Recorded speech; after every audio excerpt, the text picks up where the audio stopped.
Welcome to Miller's Monsters, and we're going to talk about one of the greatest hoaxes in American history. But first, let me explain a little bit about the bell curve to you. So, if you're familiar with the bell curve, okay, it looks like a bell.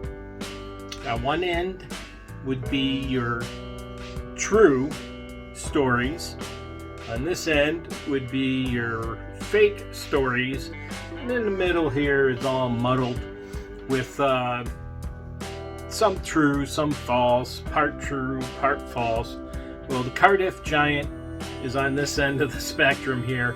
It was definitely false, and the Cardiff giant itself was a 10-foot tall, 3,000 pound, supposedly petrified man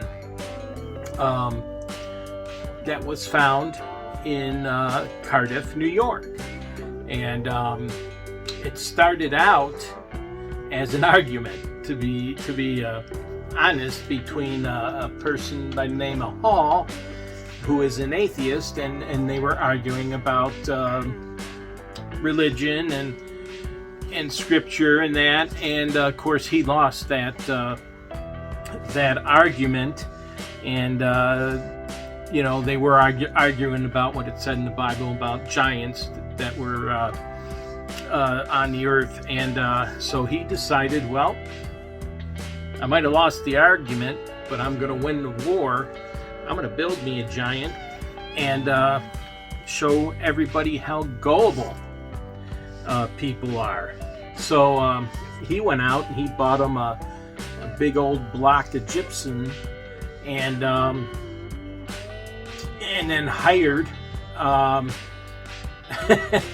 had hired a few sculptors in secrecy to sculpt this 10-foot giant petrified man that kind of, was kind of looked at like Hull himself, and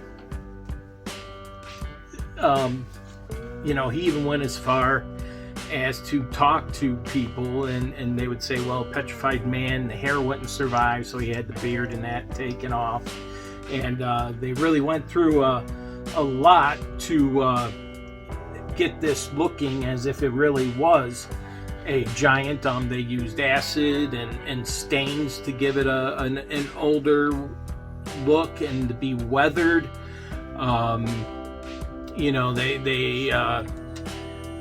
Excuse me, out of the way. They used rubbed it with sulfuric acid to create a deeper vintage look. They even beat it with wool mats, okay, to give it that older look. As well, that and knitting needles to simulate pores in the body. And then one night they put it on a train and got it out to his relative's farm, or Newell's farm, and dug a hole and buried it in there. And this guy wasn't dumb, man. They let that thing sit for a year before they hired two people to come out and dig a well on Newell's property. And of course, when they told them where to dig, which was exactly where they buried the giant at, and of course when they dug, they found the giant, and lo and behold, they found this 10-foot petrified man. And the first day they let people out for free, and then the second day they started charging people for it.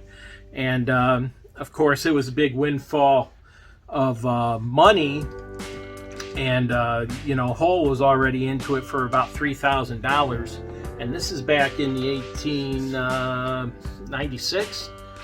1868. So in 1869 they found this, and so he had invested a lot of money in this, and his investment paid off, because after they had had people coming on. They put a tent up, and people had to come in and pay to observe this. He sold it to independent people, 4 of them, I believe, 4 or 5, for $30,000. So his little hoax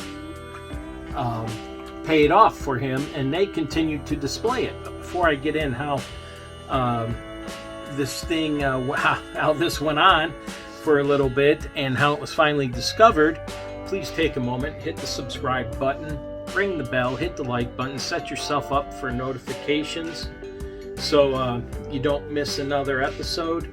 And please tell your friends to like and subscribe as well. Show your face, please. And I thank you in advance.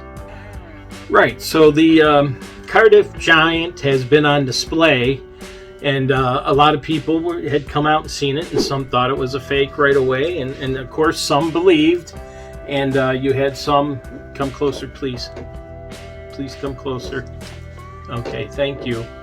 You had some that said, yeah, it's probably not this, but then they would come up with a point saying, yeah, but the markings on this is amazing. And one person said, yeah, it was built by a French Jesuit priest to impress the Native Americans on the soil. And so it kept going on and on and on until finally, first P.T. Barnum got into the act, and he offered to buy the Giant because he wanted to display it. P.T. Barnum had displayed a lot of oddities, and he offered to buy it for $50,000, and the investment group said no, they weren't going to sell it to him. So he went and made his own Giant. Had some people did a mold out of plastic, and then they made a plaster copy of it, and he displayed his in New York, and people were going to see his, and then there was an argument between these two on who was the fake and who was real, and it even went to court, but the judge said, hey, to Hull and Newell, or the investment group said, hey, if your Giant wants to come up here and tell me that his Giant's a fake, then I'll believe it. And that pretty much didn't go anywhere, and before that even could be settled, the artist who created the original fake Giant came forward and said it was a fake, and then finally Hull himself came out and said, yeah, it was a fake, but he did it, and he stuck with it for so long because he wanted to prove a point in how gullible people would be, and how this led to the beliefs in religion and the such. So that is how you came up with 2 Cardiff Giants, and amazingly enough, they're still on display today, and you can go see them in New York. I can't remember where it's at. I'll put it in the notes on where you can see it. Oh, the Farmers Museum in Cooperstown, New York, if you want to go see where the original fake was. So that's the Cardiff story of the Cardiff Giant. I hope you liked what you saw. If you did, hit the subscribe, ring that bell, hit the like button, set yourself up for notifications so you don't miss another episode. And tell your friends to like and subscribe as well. I thank you in advance, and I will talk to you later.